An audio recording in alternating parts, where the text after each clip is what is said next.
Welcome to tonight's program. This is a presentation of the Muskogee Public Library's Plant Identification Series of Into the Woods. Today, we'll uncover tips and tricks that are going to help us answer, what beans are these? As you know, the fable goes, when given a handful of colorful beans, Jack and his mother couldn't be sure which plants would grow. I am so glad you're tuning in as we get in the know about the plants in our backyards with hopefully some helpful introduction pointers and tips to plant identification. I designed this virtual guide to help backyard gardeners just like you and even those just beginning to get into gardening and knowing the names of the plants that they grow. Tonight, we'll begin by learning common names of these plants and some well-known tricks and tips for naming the plants that you come across quickly and on the spot. We'll also go over some free tools that can help fill in the gaps when finding a name is very difficult to do. And finally, some further resources that the library has to offer to get you started in your own backyard adventure with plants in nature. I'm so glad you're joining us for this pre-recorded presentation. Be sure and click the link in the video description so that you'll get your points for tonight in the summer reading program. That's how your attendance will be counted. So again, click that link and fill out whatever survey form they have there so that we can give you the points for attending tonight. While I'm not actually talking to you all in real time, I just want you to know that there will be someone at the library monitoring your chat. So any questions that come up tonight, please ask them anyway. Now on to some introductions. My name is Sarah Jackson, and I work for Muskogee Public Library. Some of you might recognize me, as I'm often found working under the Ask Me sign at the reference desk on the second floor of the library. A little bit about me. I love helping people. It's a wonderful feeling to help someone find just the right information for their projects, whether it's home improvement, working on a business, understanding the law a little better, or just selecting some reading material. In addition, backyard gardening. I always learn more from you than you will ever know, so thank you in advance for all of your questions. Okay. So I found this fun little quote by Confucius to confuse us. Ha ha, library humor. And it goes like this. The beginning of wisdom is calling things by their proper names. I think we all can agree with that. We are often ignorant of the things that we cannot name, and until we find this starting place, we won't ever know how to become knowledgeable on a topic that interests us. So I hope, by the end of this journey, into the woods, discovering what beans are these, that everyone will have a great place to start calling things by their proper name.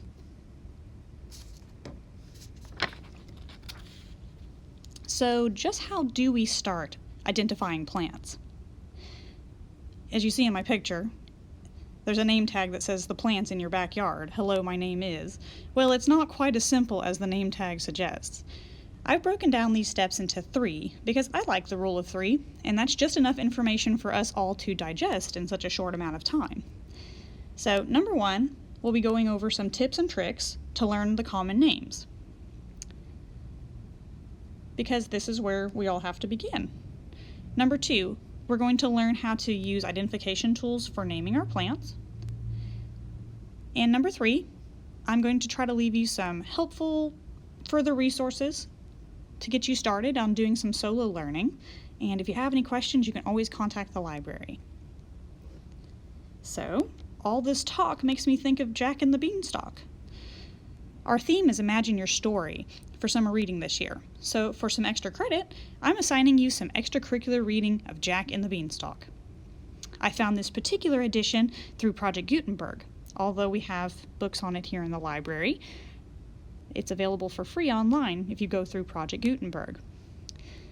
Looking at this picture and going over this presentation for this evening, it brought back many memories of Mother Goose stories and other fairy tales that I was read to as a kid.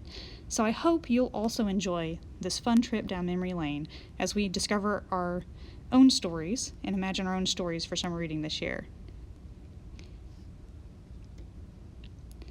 So I have shared a link here, and I'll also make sure that it's added in the chat below.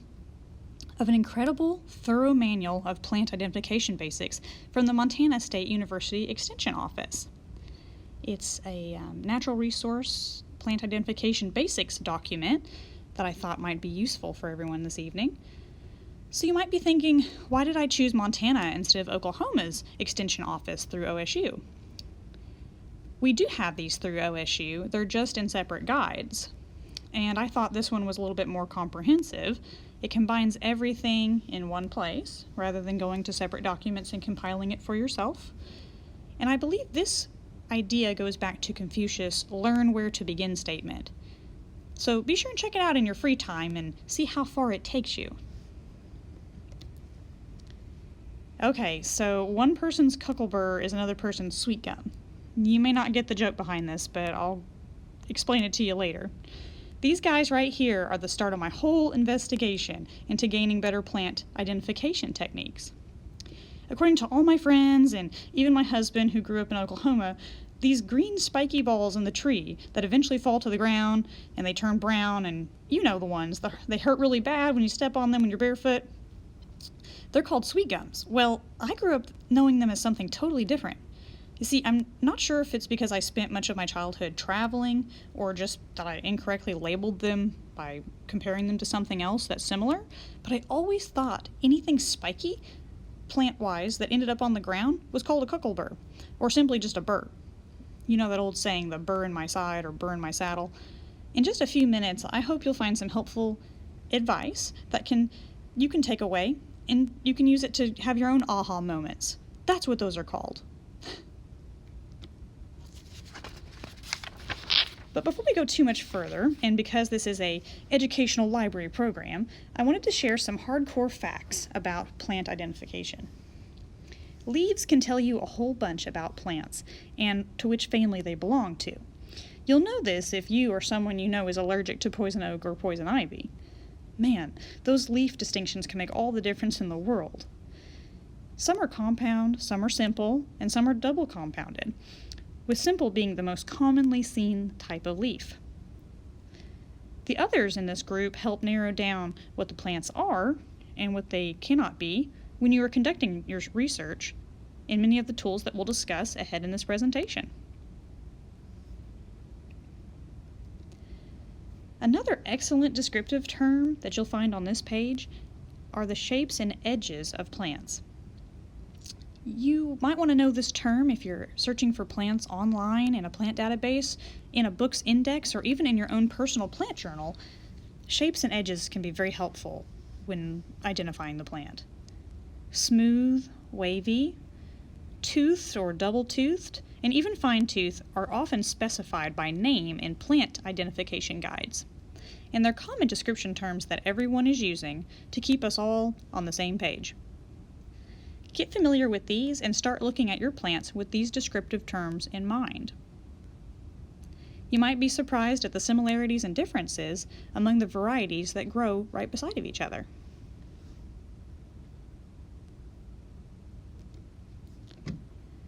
Alright, so the last descriptive terms that we're going to get to know are woody and herbaceous. But don't be fooled, many plants can be both woody or herbaceous depending on their current growth. When they're tender or first sprouted, they can be herbaceous, but then they become woodier as they mature. Think of grapevines and old sprouts of poison ivy that maybe survived that weed killer from last year's spraying.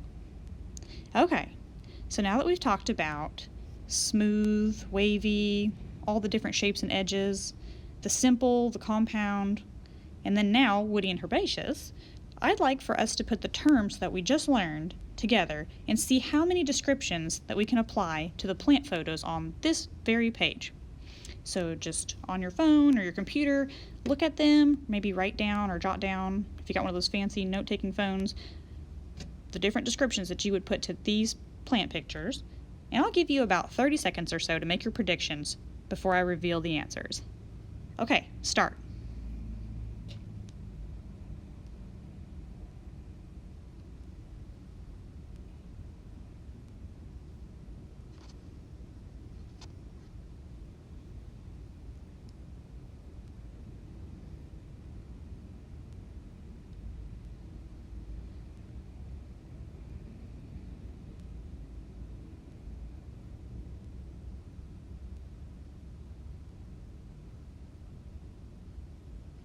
Okay, well, I'm still here, and if you think that's enough time, I'm going to go ahead and reveal the answers.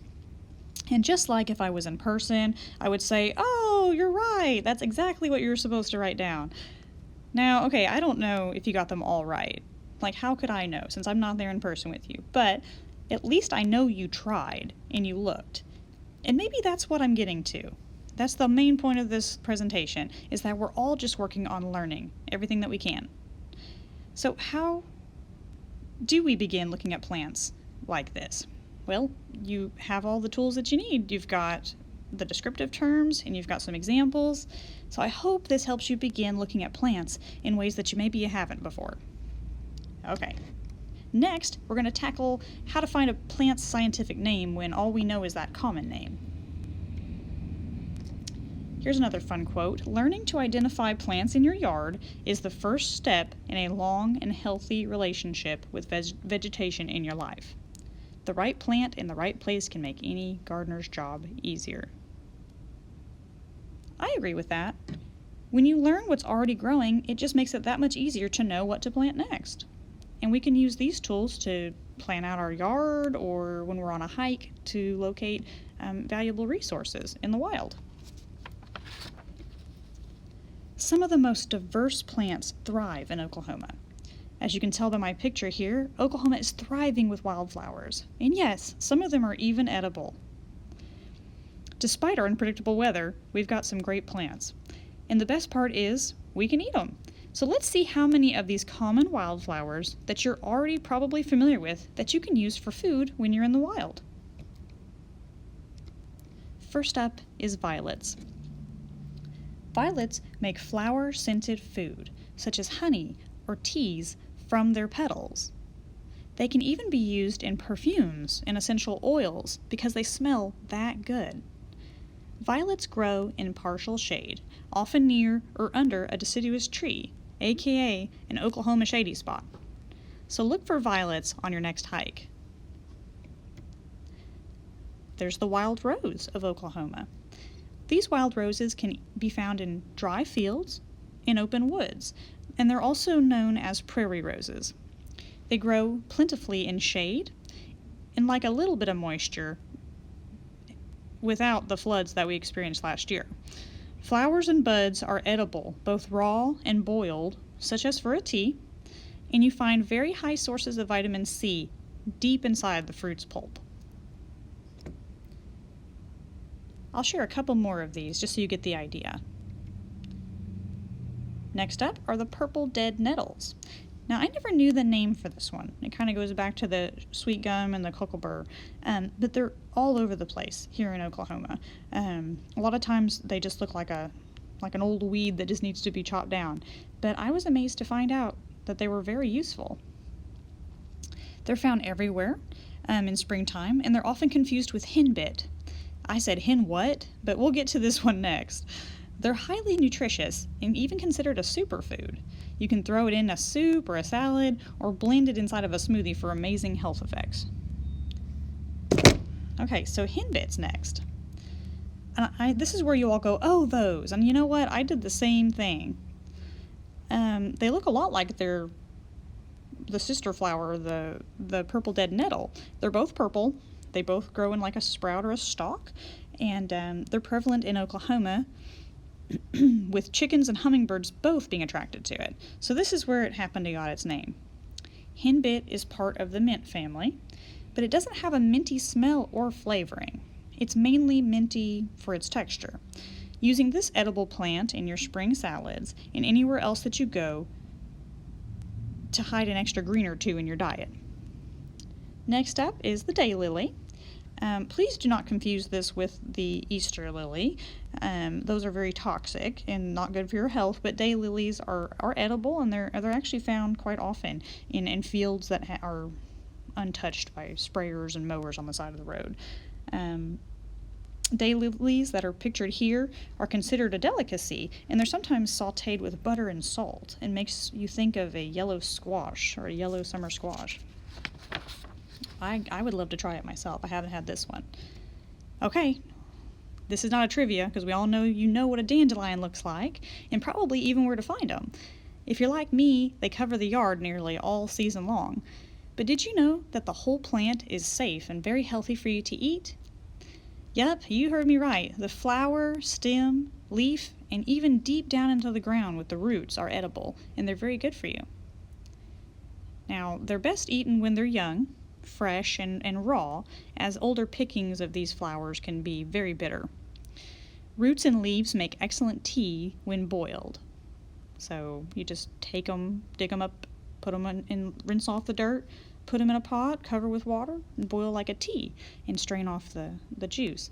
But please exercise some caution with this one. Only eat these if you're certain that no weed killers have been applied to the yard. You wouldn't want to take in any toxins that can be extremely dangerous. So please use that caution anytime when you're finding wild plants, and always consult with official manuals before consuming anything that we listed here tonight. Okay, we're going to go on to the honeysuckle. Now this one is sort of an Oklahoma delicacy too, but only eat the flower portion because any berries that show up on this are very poisonous. You can find these growing wild on a vine. You find them growing up fences, trees, and even taller shrubs. They seem to wind their way up other plants to kind of grow. Now here's a trick that you might know if you're country. You can harvest the entire bloom and pinch just the bottom tip of the bloom, and you kind of pull it out. You kind of pull out just the part that needs to peel back, almost like you're peeling it back to open it up to eat it. And by pulling this, it will bring out the nectar that will just come right to the top, and you can lick it or suck it right off the stem. So try this sometime and you won't regret it. It's really sweet and tastes like honey. Okay, red buds. These are everywhere. With our trees here in Oklahoma, we've got red buds everywhere. You can find these red bud trees in flower or full bloom, and whenever they're in full bloom, you want to harvest just the flower portion. It can make excellent garnishes for salads or even a quick snack out while you're on a hike. You can just grab them up and just eat them, and they're really sweet. Finally, we're going to go over red clover. The advice here is to harvest them early in the day when the bloom is still soft before it becomes sun-bruised. Clovers are best eaten in half bloom.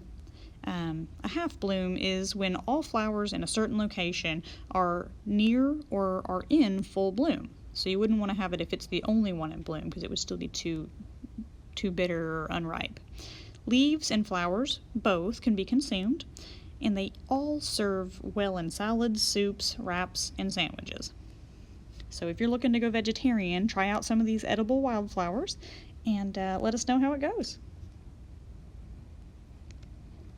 Okay, so we're on to the third topic. That went by really quickly. We did plant identification tricks for looking at them. We looked at different shapes and sizes and things that plants can come. I also wanted to go over a few of the ones that are really common here in Oklahoma. If you ever get like a pack of wildflower seeds and you just throw those out, you'll get a lot of these varieties that'll just come right up because they're native here to Oklahoma. So that was part 1 and 2 on identifying plants and having fun learning more about what you can use them for.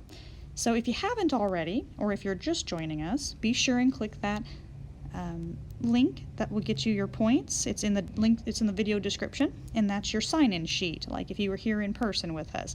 So just be sure and sign in, give us your name, and whatever else identification it asks for, so that you can get your points for attending today. Okay, so on the third and final topic that we're going to discuss tonight, let's get to work on improving plant identification process through the next series of tools that I personally found to work wonders in helping me name some of these plants that I find in nature. So how should we get to know plants? We talked about this a little bit. I mentioned a journal in passing, but really if you're someone who likes to go out in nature, whether it's on weekends or after work, or that's just your hobby, take a few samples of the things that you find.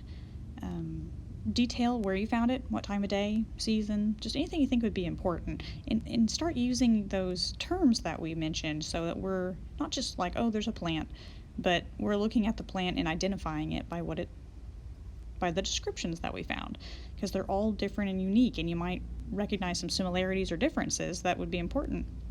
So keep a journal, press any samples that you find, and keep really good detailed notes.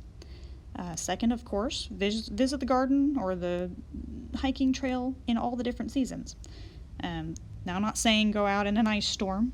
That wouldn't be smart, but just, early winter or right before spring, spring is sprung, you can check it out and see what all the plants look like at that time of the year. So you'll know all the different forms.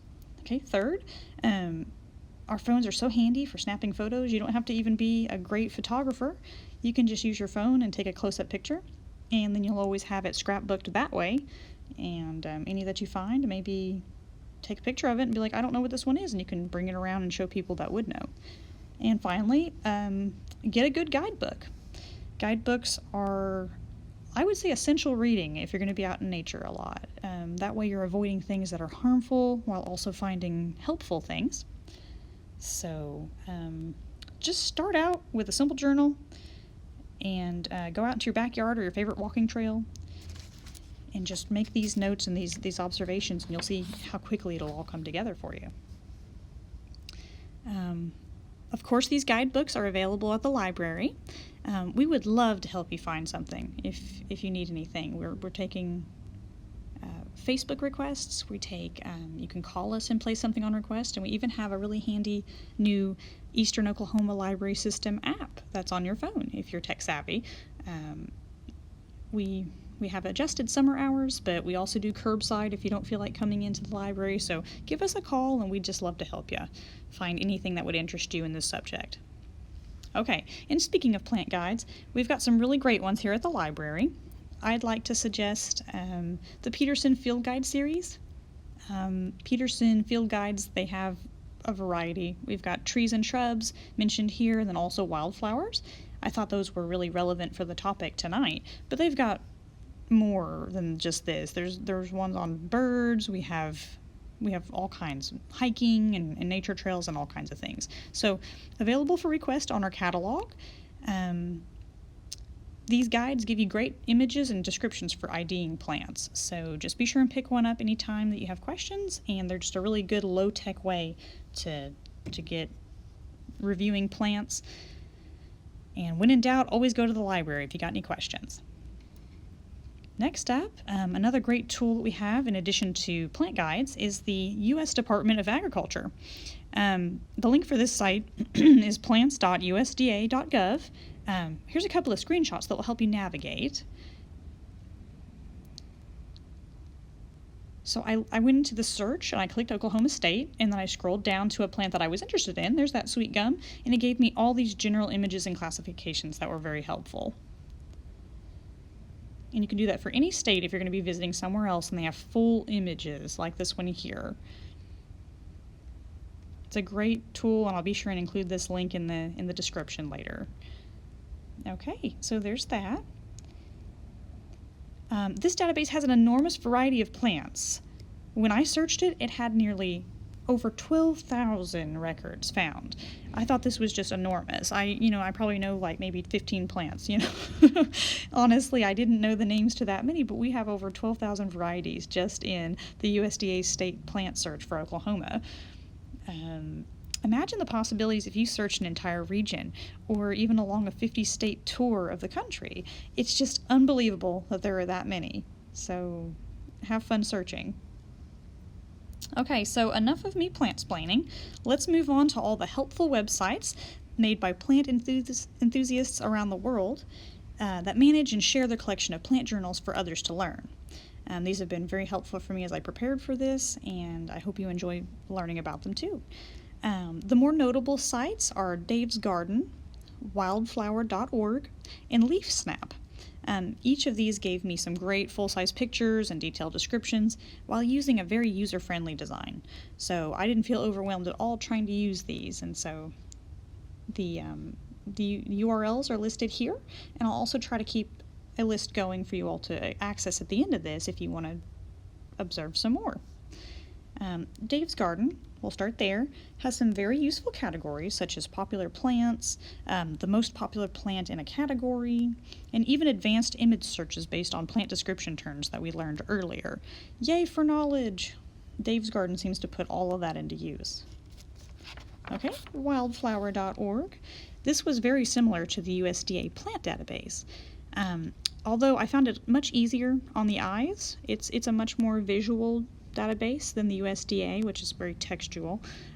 From there, you can search their pre-made plant lists that are specialized for certain growing areas and zones, such as here in Oklahoma, as well as conduct searches that compare plant differences in a single search. So again, it had a place to put the leaf shape or the bloom type and even plant size for those times when you know what it looks like but not what it's called.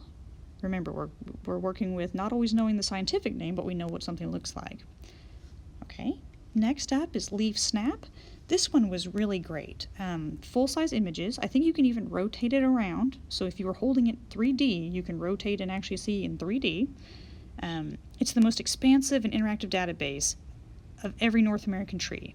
As you see here, it lists the leaf, the flower, the fruit, and even gives you that common and scientific name comparison, which sometimes is helpful, and other times, like in that first one, they all look like gibberish to me. But it's so great when you're out for hiking or just out walking around and you want to know what trees are nearby. Another nifty thing about it is it's available as a mobile app by the same name, Leaf Snap, on Android and iPhone. So you can take it out with you and then take pictures and observe and compare, and you'll have all that data right there in your phone when you're outside in nature. So again, endless possibilities using these tools. Okay, so the last tool that I want to show you is a little bit more tech savvy required, but it's very useful if you ever get involved using it. It's called Seek. It's a very versatile tool. As you see, it requires a login, so you can log in to the company iNaturalist, and you can store all of your data there when you collect things, and it makes it available for everyone to contribute and collaborate together in identifying plants that they didn't know what they were before. It uses your phone's camera to take pictures of the plant, and it will populate a list of potential plant names or species right there on the spot. So much of the information is from other naturalists, like I said, so if you contribute here, you'll be helping the science community with better plant ID data. You can find it on Android and iPhone, and I really cannot recommend it highly enough if you're just wanting one tool that combines everything that we talked about to do the job right for you. So it'll take a picture, tell you what it suggests or what it identifies that it could be, and it kind of gets you jump-started in your research faster than if you had done it all on your own. Okay. Wow, that went by really quickly, and I was enjoying myself, so I hope you all enjoyed it too. Since you've all been such a good crowd, let me tell you about another program that I have coming up. It's going to be Into the Woods, Foraging in Nature. So if you were interested in tonight, we'll have more details coming up about how to actually forage and collect some of these plants. We just touched just the tip of the iceberg tonight. Foraging is a skill, and it's also an art form here in Oklahoma, so if you'd be interested in joining us, it's going to be on July 16th. It's a Thursday evening at 7, or well 6, because we close at 7, so between 6 and 7 that evening, we'll cover topics of foraging using the plants right here in Oklahoma. I've been preparing for this topic and looking so forward to sharing what I found, and I hope you all will be excited too. Okay. Thank you so much for watching. Of course, if you have any questions or you'd like more resources, be sure and contact us here at the library by phone, email, our website, that app I mentioned, or even in person. We're looking forward to serving you then, and I hope you have a great rest of your evening. Until next time, thanks again.